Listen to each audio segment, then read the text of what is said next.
黄房间的秘密。加斯东勒鲁。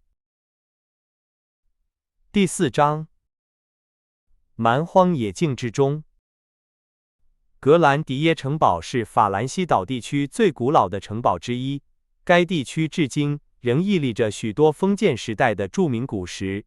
城堡建于美男子菲利普4世统治时期，坐落在一片森林之中，距离从圣热内维耶夫丛林镇通往蒙特莱里的公路约数百米。城堡建筑风格混杂，以一座主塔楼统领全局。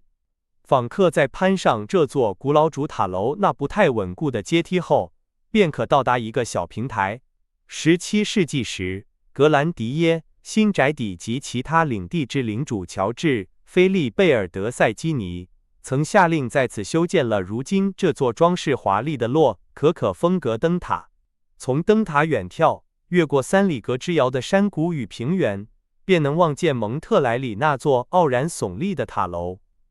塔楼与主塔楼历经数世纪风霜，至今依然遥遥相望，仿佛在无论是葱郁还是枯黄的森林上方，彼此诉说着法兰西历史上最古老的传说。据说，格兰迪耶的主塔楼守护着一道英勇而神圣的魂灵，那是巴黎一位善良守护圣女的魂灵，就连匈奴王阿提拉也曾在她面前退却。圣女热内维耶夫长眠于城堡古老的壕沟之中。夏日里，情侣们漫不经心地提着野餐篮，来到圣女墓前编织梦想或许下誓言。墓前虔诚地开满了勿忘我。离墓不远有一口井，据说井水具有神奇的疗效。为感念圣女日内维耶夫的恩德，许多母亲在此处修建了一座她的雕像，并在雕像脚下挂满了那些曾被这圣水拯救过的孩子们的袜子或小帽。斯坦格森教授和他的女儿便来到这个似乎完全属于往昔岁月的地方定居，致力于开创未来的科学事业。他们从一开始就爱上了这片林间的幽静，古老的岩石与参天的橡树将是他们辛勤工作与远大抱负的唯一见证。格兰迪耶，古称 Glandierum， 因自古以来此地盛产橡子而得名。这片如今因悲剧而闻名的土地，由于历任主人的疏于照管与废弃，早已恢复了其原始的蛮荒面貌。唯有那些最隐蔽的建筑还保留着历经奇特变迁的痕迹，每个世纪都在此留下了自己的印记。一段独特的建筑风格，伴随着某个骇人听闻的事件，某段血色冒险的记忆。而遵循传统一般，这座如今成为科学避难所的城堡，似乎也注定要成为上演恐怖与死亡之谜的最佳舞台。说到这里，我不得不阐明一点，即倘若我对格兰迪耶的凄凉景象琢磨过多，并非因为我想借此营造读者即将目睹的戏剧所需的戏剧氛围，因为说实话，在此案的整个叙述中，我首要关注的便是尽可能保持简洁。我无意充当作者。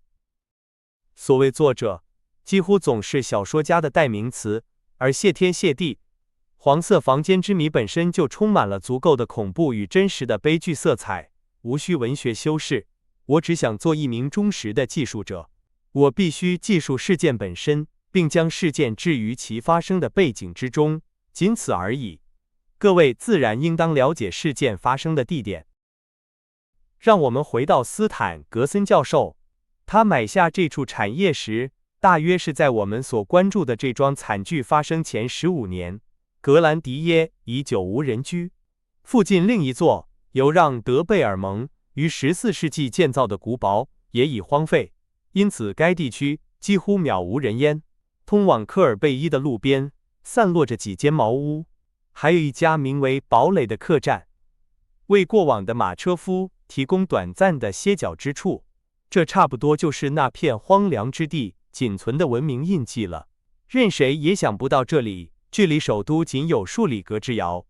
然而，正是这种与世隔绝的境况，成为斯坦格森教授及其女儿选择此地的决定性因素。斯坦格森教授当时已声名显赫，他刚从美国归来，其研究工作在彼处引起了巨大反响。他在费城出版的关于通过电作用实现物质分解一书，曾引发了整个科学界的强烈反响与争议。斯坦格森教授是法国人，但有北美血统，一些重要的遗产事务曾使他在美国定居数年，并在那里继续其始于法国的研究工作。待所有官司圆满结束后，他已然坐拥巨额财富，随后便返回法国以完成其未竟事业。这些财富的获得，部分得益于胜诉判决，部分则源于和解与交易。这笔财富对他而言可谓及时雨。斯坦格森教授倘若愿意，本可凭借其源于自然的奇妙发明天赋，通过开发或授权他人开发其2、3项与新型染色工艺相关的化学发现，赚取数百万美元的财富。但他向来鄙弃将大自然赋予他的这项奇妙发明才能用于谋取私利，因为他认为自己的天赋并不专属于个人，而是属于全人类。其天赋所创造的一切，都应通过其慈善的意愿，成为公共财富。他之所以不刻意掩饰拥有这笔意外之财，这笔财富能让他全身心投入纯粹科学研究，直至生命最后一刻所带来的满足感，皆因其爱女。其父从美国归来，并买下格兰迪耶时，斯坦格森小姐年方20，她的美貌超乎任何人的想象。兼具其母亲在她出生时便已辞世的巴黎式优雅，以及继承自其祖父威廉·斯坦格森的年轻美国血统所特有的活力与丰沛精力。这位祖父本是费城公民，后因家庭要求，在与一位法国女性及后来大名鼎鼎的斯坦格森教授之母结婚后，不得不加入法国国籍，这便解释了斯坦格森教授的法国国籍。20岁，一头美丽的金发，牛奶般白皙的肌肤，容光焕发，健康的如同女神一般。玛蒂尔德·斯坦格森是旧大陆与新大陆最美丽的待嫁名媛之一。尽管预料到分离的痛苦，但为其女考虑婚事仍是其父的责任，而这样一笔丰厚嫁妆的到来，想必也不会让他不悦。无论如何，当所有朋友都期待他在社交场合引荐玛蒂尔德小姐时，他却依然与女儿一同隐居于格兰迪耶，甚至有人专程拜访，以表达他们的惊讶。对于旁人的疑问，教授回答说：“这是我女儿的意愿，我对她向来有求必应，是她选择了格兰迪耶。”而当这位年轻的女士被问及时，她则平静地回答：“在如此幽静之地，我们哪里还能找到比这更好的工作环境呢？”彼时，玛蒂尔德·斯坦格森已在协助父亲进行研究工作，但他当时无法想象，自己对科学的热情竟会让他在长达15年多的时间里，拒绝了所有向他求婚的人。尽管父女俩深居简出，但仍不得不出席一些官方招待会，并在1年中的特定时节，光顾2、3位友人的沙龙。在那些场合，教授的个人魅力与玛蒂尔德的美貌总能引起轰动。起初，这位年轻女士极度的冷淡，并未使追求者们气馁，但随着岁月流逝，他们也渐渐心灰意冷。唯有一人以其温和的坚韧执着守候，并赢得了永恒的新郎这一称号。他本人也带着几分忧郁接受了此名，他便是罗伯特·达尔扎克。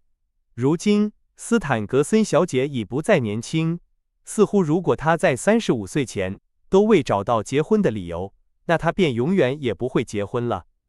显然，在罗伯特·达尔扎克看来，这种论调毫无价值，因为他从未停止过对她的追求。如果可以将对一位已声明不愿结婚的35岁单身女性所表现出的温柔而体贴的关怀称为追求的话，突然，就在我们所关注的事件发生前几周，巴黎城中流传起一则谣言，由于太过令人难以置信，起初并未引起太多关注。斯坦格森小姐终于同意重新点燃罗伯特·达尔扎克先生那永不熄灭的爱火了。直到罗伯特·达尔扎克本人并未否认这些婚讯，人们才最终相信，这则如此难以置信的谣言中或许真有几分属实。最终，斯坦格森教授在某日离开科学院时欣然宣布，其女与罗伯特·达尔扎克的婚礼将在格兰迪耶城堡私下举行，时间定于他与女儿共同完成那份总结其所有关于物质分解及物质回归以太研究工作的报告的最后润色之后。这对新婚夫妇将定居格兰迪耶，而女婿也将为岳父与妻子毕生致力的事业贡献力量。科学界尚未从这一消息的震惊中平复过来，我们便听闻斯坦格森小姐在我们先前列举的那些离奇情境下遭到了袭击，而我们对格兰迪耶城堡的探访将使我们能够更精确地了解这些情况。